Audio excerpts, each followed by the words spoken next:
الحمد لله وكفى وسلام على عباده الذين اصطفى خصوصا على سيد الرسل وخاتم الأنبياء. أما بعد فأعوذ بالله من الشيطان الرجيم. بسم الله الرحمن الرحيم. الحمد لله رب العالمين الرحمن الرحيم مالك يوم الدين. إياك نعبد وإياك نستعين. سبحان ربك رب العزة عما يصفون وسلام على المرسلين والحمد لله رب العالمين.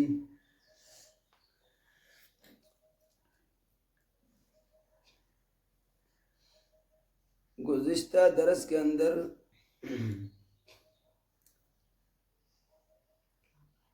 یہ بات ذکر ہوئی کہ ہر صورت کے لیے سمجھنے کے لیے 5 چیزیں ہوتی ہیں. 5 چیزوں کا جاننا ضروری ہے. پہلے صورت کا ربط ما قبل صورت سے، اس صورت سے پہلے صورت کے ساتھ اس کا ربط کیا ہے، اس کو اس صورت کے متصل بعد کیوں لایا گیا. دوسرے نمبر پہ یہ ذکر ہوا صورت کا دعویٰ جاننا ضروری ہے، اس صورت کا دعویٰ کیا ہے. تیسرے نمبر پر صورت کا خلاصہ اور اس کی مضامین کی طرف تقسیم، اور چوتھے نمبر پہ صورت کا اندر جو مشکل الفاظ ہیں ان کو حل کرنا، اور ساتھ ساتھ صورت کی ترتیب باعتبار نزول کے اور باعتبار مصحف کے. تو ظاہر بات ہے سورۃ فاتحہ سے پہلے کوئی صورت نہیں ہے. اب اس کو سب سے پہلے لایا گیا ہے، آخر اس کی کوئی وجہ ہوگی. تو علماء مفسرین نے اس کی کئی وجوہات بیان کی. ایک وجہ یہ ذکر کی کہ سورۃ فاتحہ اس کے اندر اجمال ہے. 4 چیزیں ہیں خصوصاً جب قرآن میں بیان ہوتی ہیں.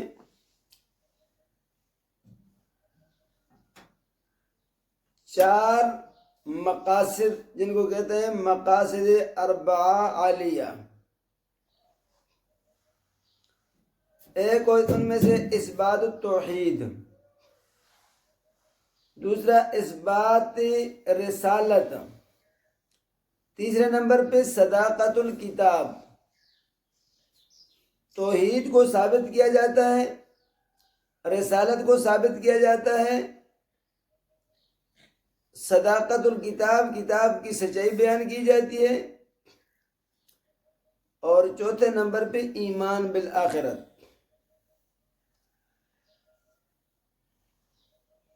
تو سورۃ فاتحہ کے اندر یہ 4 چیزیں موجود ہیں. توحید بھی موجود ہے، وہ الحمدللہ سے، اور الرحمن الرحیم میں ضمناً اثبات رسالت ہے. مالک یوم الدین میں اثبات قیامت ہے.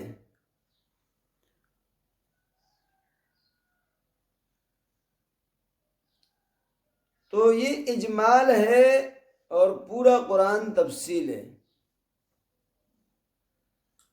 تو اجمال پہلے ہوتا ہے اور تفصیل ہمیشہ کے لیے بعد میں ہوتی ہے۔ بعض مفسرین نے اس بات کو بیان کیا ہے کہ قرآن کے 4 حصے ہیں۔ پہلا حصہ وہ سورۃ فاتحہ سے لے کر سورۃ انعام تک، اور اس کے اندر 4 صورتیں ہیں۔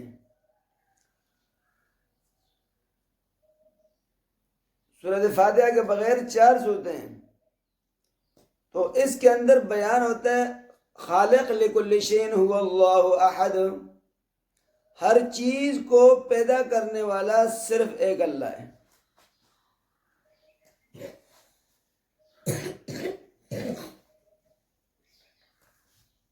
دوسرا حصہ ہے انعام سے لے کر کہف تک، سورۃ انعام سے کہف تک، اور اس کے اندر 12 صورتیں ہیں۔ ان کے اندر مسئلہ عام طور پر مسئلہ ربوبیت کا بیان ہوتا ہے کہ مربی لکل شیء هو اللہ احد، ہر چیز کو پالنہار، پالنے والا، روزی دینے والا وہ ایک اللہ ہے۔ تو یہ سورۃ انعام سے سورۃ کہف تک اس مسئلے پہ زور دیا گیا ہے۔ اور تیسرا حصہ سورۃ کہف سے لے کر سورۃ سبا تک، سورۃ سبا، اس کے اندر مسئلہ عموماً یہ بیان ہوتا ہے رحمانیت کا، مبارک لکل شیء هو اللہ احد، کہ ہر چیز میں برکت ڈالنے والا صرف ایک اللہ ہے۔ اور چوتھا حصہ سورۃ سبا سے لے کر آخری قرآن والناس تک، اس کے اندر تیسرے حصے کے اندر 16 صورتیں ہیں، اور چوتھے حصے کے اندر 81 صورتیں ہیں۔ کتنی؟ 81 صورتیں اس میں، اور اس میں 2 مسئلے ذکر ہوتے ہیں۔ ایک رد ہے شفاعت قہری پر۔ شفاعت قہری کیسے کہتے ہیں؟ کہ اللہ سے زبردستی کوئی نہیں چھڑا سکتا، اللہ سے زبردستی کوئی چھڑا نہیں سکتا۔ اللہ اجازت دیں گے جس کے بارے میں دیں گے، جس کو دیں گے،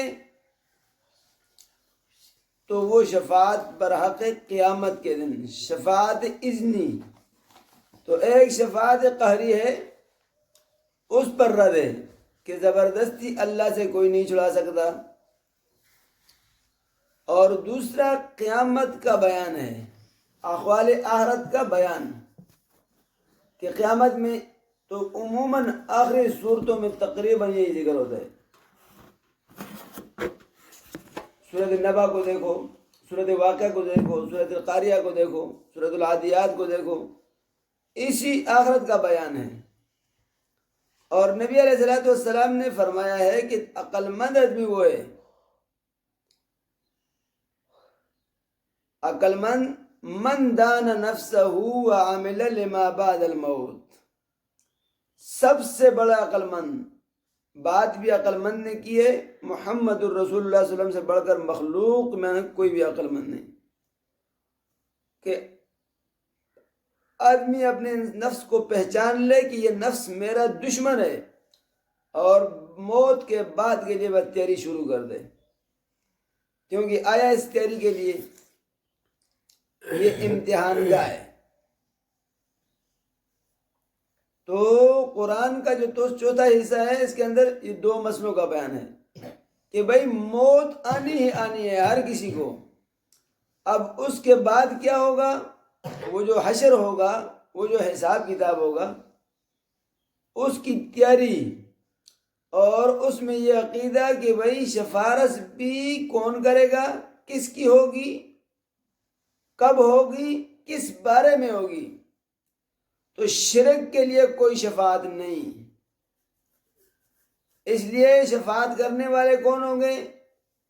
وہ من النبیین والصدیقین والشہداء والصالحین، وہ انبیاء، صلحاء، اتقیاء، حفظاء اور علماء، بشرطے کہ آدمی کا عقیدہ خود بھی ٹھیک ہو اور شفارسی کا عقیدہ بھی توحید والا ہو. تو ظاہر بات ہے پھر اس کی بات مانے گا. جس کی شفاعت کا یہ امیدوار ہوگا تو اس کی شفاعت کا جب امیدوار ہوگا تو اس کے طریقے نقش قدم پر چلے گا. تو سب سے پہلے شفارس کرنے والے اور سب سے بڑے شفارسی محمد الرسول اللہ ہوں گے. لیکن محمد الرسول اللہ صلی اللہ علیہ وسلم بھی مشرک کے لیے شفاعت نہیں کر سکتے. تو یہ شفاعت اذنی. اب مشرکوں کا یہ خیال تھا کہ یہ جو ہم جن کو پکار رہے ہیں نا، یہ کیا ہے؟ وَيَعْبُدُونَ مِن دُونِ اللَّهِ وَيَقُولُونَ هَؤُلَاءِ شُفَعَاؤُنَا عِندَ اللَّهِ. ان کا عموماً یہی جواب ہوتا تھا کہ جب ان سے پوچھا جاتا ہے بھائی انہوں نے کوئی کخ بھی نہیں پیدا کیا، کوئی مکھی نہیں پیدا کی، بارش نہیں برسائی، اناج سبزہ کھانے پینے کی اشیاء خود وہ مخلوق ہیں، خود بھی پیدا شدہ ہیں، کسی چیز کے مالک نہیں، تم ان کو کیوں پکارتے ہو؟ تو ان کا آگے سے جواب یہ ہوتا تھا کہ ہم بھائی ان کو الہ سمجھ کے نہیں پکارتے، ان کو ہم صرف اس لیے پکارتے ہیں کہ یہ ہماری شفاعت کریں گے. آج بھی جو اپنے آپ کو سنی مسلمان کہتا ہے تو اس کا بھی یہ دعویٰ ہے اور یہ خیال ہے. وہ کہتے ہیں محمد کا پکڑا، کہتے ہیں خدا کا پکڑا چھڑائے محمد، محمد کا پکڑا چھڑا کوئی نہیں سکتا. کہتے ہیں اللہ نے جس کو پکڑ لیا اس کو محمد صلی اللہ علیہ وسلم چھڑا سکتے ہیں. حساب لگاؤ، اللہ کو کمزور معاذ اللہ اور محمد رسول اللہ صلی اللہ علیہ وسلم کو اللہ سے طاقتور بنایا. خدا کا پکڑا چھڑائے محمد، محمد کا پکڑا چھڑا کوئی نہیں سکتا. تو اس کا یہ مطلب ہوا کہ اللہ معاذ اللہ کمزور اور محمد رسول اللہ صلی اللہ علیہ وسلم طاقتور. حالانکہ دیکھو ابو طالب ہے، اس کو اللہ نے پکڑا اور محمد رسول اللہ بڑی منتیں کر رہے ہیں، زاریاں کر رہے ہیں، کیونکہ اس نے بہت زیادہ پیغمبر صلی اللہ علیہ وسلم کا خیال کیا تھا. جب تک پیغمبر صلی اللہ علیہ وسلم یہ جب زندہ تھے ابو طالب، اس وقت تک پیغمبر صلی اللہ علیہ وسلم پر کوئی ہاتھ اٹھا نہیں سکتا تھا. اور آ کر عرب والے یہ سارے بڈیرے، ابو جہل، عتبہ، شیبہ، یہ سب کہتے اس کو سمجھاؤ. اور وہ یہ کہتے اگر یہ ابو طالب نہ ہوتا تو ہم اس کو کب کا اس کا کام پورا کر دیتے. ابو طالب کہتے ہیں کہ جس نے اپنی بیویاں بیوہ کرنی ہیں اور جس نے اپنے بچوں کو یتیم بنانا ہے وہ میرے محمد پر ہاتھ اٹھائے. کہتے ہیں ٹھیک ہے اس کا مذہب الگ ہے، میرا مذہب پرانا ہے تمہارے والا، لیکن اس پر آپ انگلی نہیں اٹھا سکتے، انگلی. تو بڑی منتیں کی پیغمبر پاک صلی اللہ علیہ وسلم نے. کہتے یا اے چچا میرے کان میں پڑھ دے، حاج لک یوم القیامہ، قیامت کے دن میں تیرے لیے اللہ کے ہاں دلیل پیش کروں گا کہ اس نے کلمہ پڑھا ہے. لیکن اوپر سے جبریل امین آتے ہیں اللہ کی طرف سے، انک لا تہدی من احببت ولکن اللہ یہدی من یشاء. اے میرے حبیب تو ہدایت نہیں دے سکتا اس کو جس کے ساتھ تو محبت کرے، ولیکن اللہ یہدی من یشاء، لیکن اللہ ہی ہدایت دیتے ہیں جسے چاہتے ہیں. تو جس کے اندر انابت ہی نہیں سرے سے تو وہ کب؟ اللہ اکبر. تو میں بات یہ کر رہا تھا کہ چاروں حصے خالق لکل شیء هو اللہ، یہ الحمدللہ کہ اللہ، لفظ اللہ میں اسم جو ہے اللہ کا، اس میں وصف خاص کیا ہے بھائی؟ خالقیت ہے. مراد اللہ سے وصف خاص ہے، ہر چیز کا خالق اللہ ہے. تو وہ ذکر ہوا کدھر؟ الحمدللہ اس میں بیان ہوا. اور دوسرا رب العالمین، دوسرا حصہ کیا تھا کہ بھائی مربی ہر چیز کا ایک اللہ ہے، پالنے والا، تو وہ رب العالمین میں ذکر ہوا. اور تیسرا الرحمن الرحیم میں برکت ذکر ہوئی، مبارک لکل شیء، کیونکہ رحمت تب ہوتی ہے کہ برکت دہندہ صرف ایک اللہ کو مانے. مبارک لکل شیء هو اللہ احد، ہر چیز میں برکت ڈالنے والا وہ ایک اللہ ہے. تو یہ تقاضا ہے رحمانیت کا. اور مالک یوم الدین اس بات قیامت ہے، چوتھا حصہ. تو یہ چاروں چیزیں فاتحہ میں اجمالاً یعنی مختصراً ذکر ہیں، تو اس وجہ سے سورۃ فاتحہ کو مقدم کیا گیا، پہلے لایا گیا. یہ دو وجہ ہیں.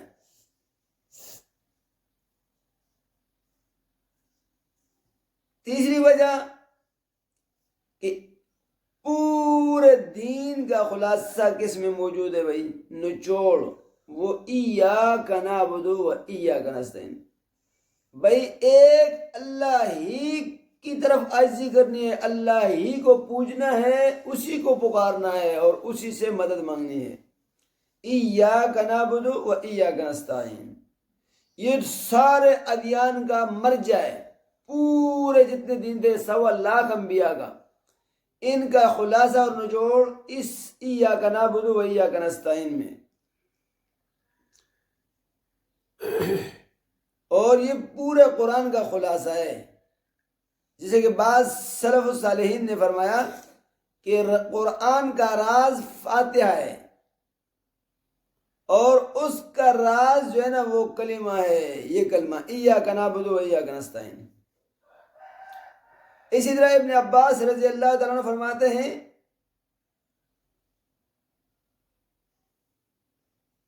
حوامیم سبع کے بارے میں کہ ہر چیز کا ایک نچوڑ اور مغز ہوا کرتا ہے، اور قرآن کا نچوڑ اور مغز وہ حوامیم سبع ہیں. کیا ہیں؟ حوامیم سبع. اور خلاصہ حوامیم کا اللہ تعالیٰ کا یہ قول ہے فَادْعُوا اللَّهَ مُخْلِصِينَ لَهُ الدِّينَ، فَادْعُوا اللَّهَ، اللہ ہی کو پکارو اس حال میں کہ تم خالص کرنے والے ہو، اس کے لیے پکار کو، دین سے مراد پکار ہے. فَادْعُوا اللَّهَ مُخْلِصِينَ لَهُ الدِّينَ، ایک اللہ کو خالص کر کے پکارو، اس میں کسی کو شریک.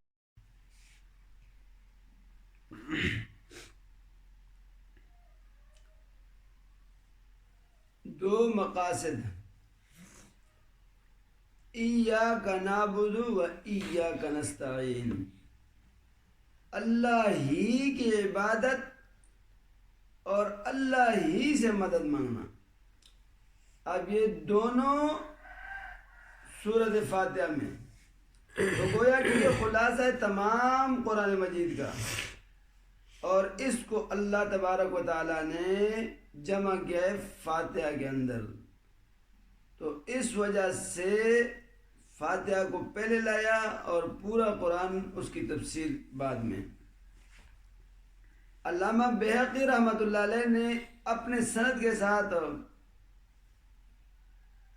حضرت حسن رضی اللہ تعالیٰ عنہ سے یہ بھی تفسیر نقل کی ہے کہ اللہ تبارک و تعالیٰ نے 104 کتابیں نازل کی ہیں.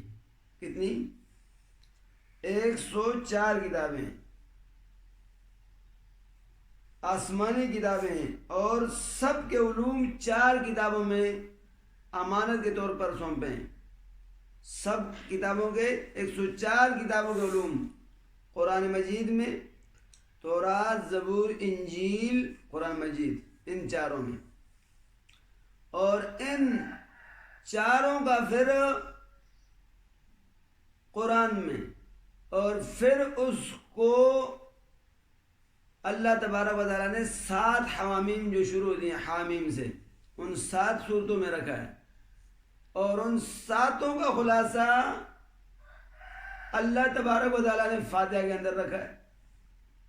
تو جس نے سیکھ لیا سورۃ فاتحہ کو، گویا کہ اس نے 104 کتابوں کا علوم 104 کتابوں کے علوم کو اپنے سینے میں لے لیا۔ اس لیے ہمیں چاہیے کہ جب ہم نماز پڑھیں تو اس کے معنی پر غور کریں، تب ہم اس توحید پر قائم رہیں گے۔ یہ ہوگی اس بات کی تفسیر کہ سورۃ فاتحہ کو مقدم کیوں کیا، پہلے کیوں لایا۔ 3 وجہ ذکر ہوئی۔ پہلے اس لیے کہ سورۃ فاتحہ جو ہے نا، قرآن 4 حصوں کی طرف تقسیم ہے، اور ہر حصے میں ایک ایک مسئلہ بیان ہوا ہے۔ پیدا کرنے والا صرف ایک اللہ، تربیت دینے والا صرف ایک اللہ، برکت دینے والا صرف ایک اللہ، اور آخری مسئلہ کیا تھا کہ بھئی قیامت ضرور آئے گی، جو اچھا کرے گا اس کو بھی بدلہ ملے گا، جو برا کرے گا اس کو بھی بدلہ ملے گا۔ اور بھئی اگر کسی کا یہ خیال ہو نا کہ فلانا مجھے چھڑائے گا، تو بھئی زبردستی شفاعت نہیں ہوگی۔ شفاعت صرف اذنی ہوگی، وہ بھی اس کے لیے ہوگی جس کے لیے اللہ اجازت دیں گے۔ الا لمن رضی لہ قولا۔ دوسری وجہ بیان کی کہ بھئی ایاک نعبد و ایاک نستعین، پورے دینوں کا، پورے ادیان کا مرجع اس پورے دینوں کا نچوڑ ایاک نعبد و ایاک نستعین ہے۔ اور تیسری وجہ علامہ بہقی رحمۃ اللہ علیہ کی ذکر کی۔ ایک اور وجہ ہے کہ سورۃ فاتحہ کو ام القرآن کہتے ہیں۔ ام القرآن، یہ ماں ہے، گویا تو یہ ماں اپنی اولاد کا مرجع ہوتی ہے، تو لہذا فاتحہ بھی مضامین قرآن کا مرجع ہے۔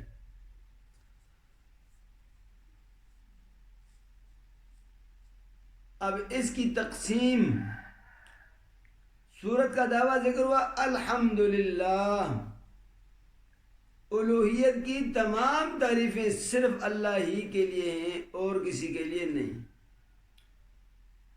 پھر سورت کا خلاصہ، سورت 3 حصوں میں تقسیم ہے۔ پہلے دعوی توحید ہے الحمدللہ، اور پھر اللہ رب العزت کی صفات عالی شان ہیں، بڑی بڑی صفتیں، رب العالمین، الرحمن، الرحیم، مالک یوم الدین۔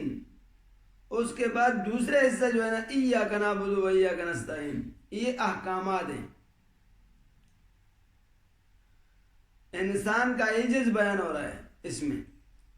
اور تیسرے نمبر پہ 3 لوگوں کا ذکر ہے، گویا کہ اللہ کو پہچاننا ہے۔ یوں سمجھو مختصر، پہلے اللہ کی پہچان ہے، تو اس کے لیے 5 صفتیں ذکر ہوئی۔ پھر انسان کا اور اللہ کا آپس میں تعلق ہے کہ جب اتنی عظمت ہے تو اسی کے سامنے جھکنا چاہیے، اسی سے مدد مانگنی چاہیے۔ اور پھر جو اللہ والے ہیں وہ کون ہیں، ان کو بھی پہچاننا چاہیے، تو وہ کون ہے، منعوم علیہم۔ اور جو اللہ کو نہیں مانتے یا اللہ کے دشمن ہیں، اللہ کے ساتھ شریک کرتے ہیں، تو ان کو بھی پہچان کر ان سے بچنا چاہیے۔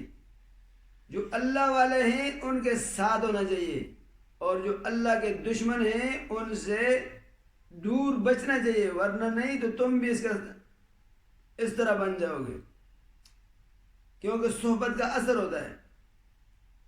الحمدللہ رب العالمین۔ اب مانا،